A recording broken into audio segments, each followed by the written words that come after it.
Hello, my dear students. Today's topic is carbon sequestration. Carbon sequestration is the process of capturing and storing carbon dioxide, which reduces the amount of carbon dioxide in the atmosphere in order to reduce global climate change. Carbon sequestration occurs naturally by plants in the sea, in plants, and also in the ocean. It is taking place naturally. Carbon sequestration taking place naturally by the plants and also in ocean.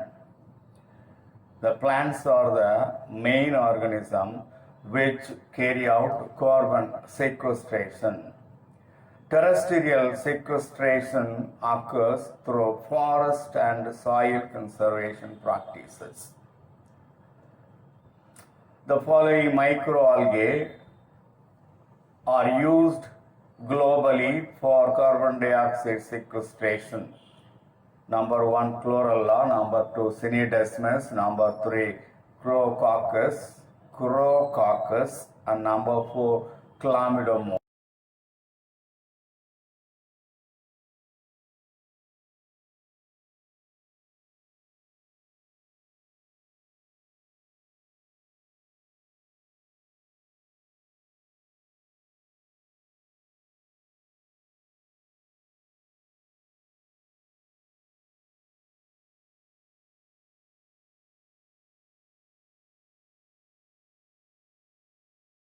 These 4 microalgae are mainly used in order to reduce the carbon dioxide level from the atmosphere.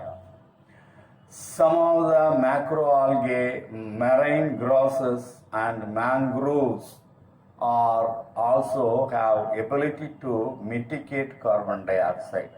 Mitigate carbon dioxide means to reduce carbon dioxide. Trees like Eugenia caryophyllata,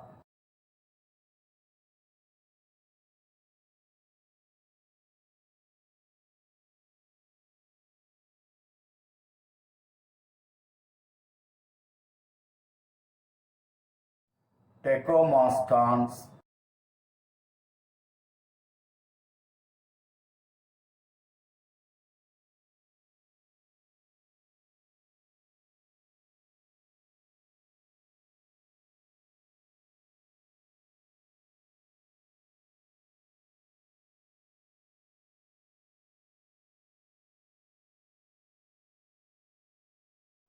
Cinnamon vernum,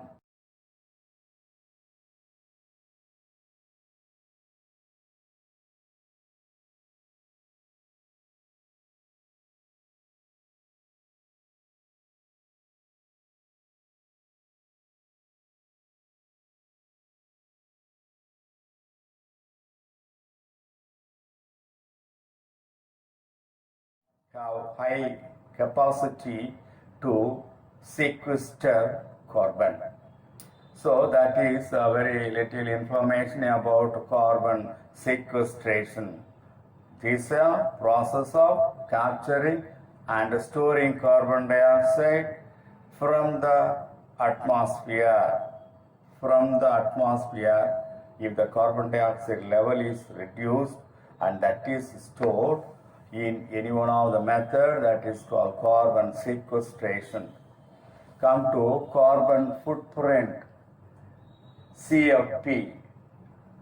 Carbon footprint is the total amount of greenhouse gases produced by human activities such as agriculture, industries, deforestation, waste disposal, burning fossil fuels directly or indirectly. That is carbon footprint. The carbon footprint can be measured, estimated, and expressed in equivalent tons of carbon dioxide per year. The burning of fossil fuels releases carbon dioxide and other greenhouse gases. In turn, these emissions trap solar energy and thus increase the global temperature, resulting in ice melting, submerging of low-lying areas, and imbalance in nature like cyclones, tsunamis, and extreme weather conditions. To reduce the carbon footprint, we can follow some of the practices. Some of the practices are given like this. Point number 1, reduce use of electronic devices. We have to limit the use of electronic devices. Whatever may be the electronic device, we have to use it in the proper way. In the less time, you have to handle the devices. Second, eating indigenous fruits and products. For our body condition, our fruits are the best one. Eating bananas, eating mangoes. Third one, don't buy fast, preserved, processed and packed food items. Plant a garden. It is must, each and everyone have to grow more plants just around the house. Then less consumption of meat and seafood. Then reduce the use of laptops. Line dry the cloths. Reduce the use of imported fruits like kiwi.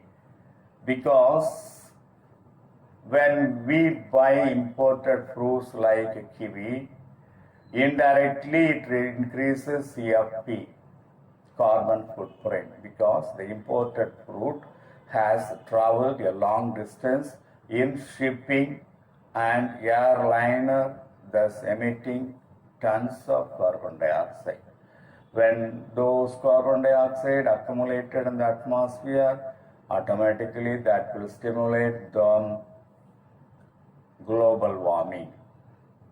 So that is the biosync. Any system having the capacity to accumulate more atmospheric carbon during a given time interval than releasing carbon dioxide, and that is the biosync. Example, forest, soil, ocean, they are the natural sink. In the forest, in the soil, in the ocean, naturally the carbon is stored.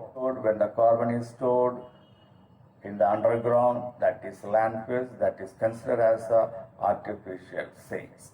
So today we have seen about the carbon sequestration, carbon footprint and biosync. That's all.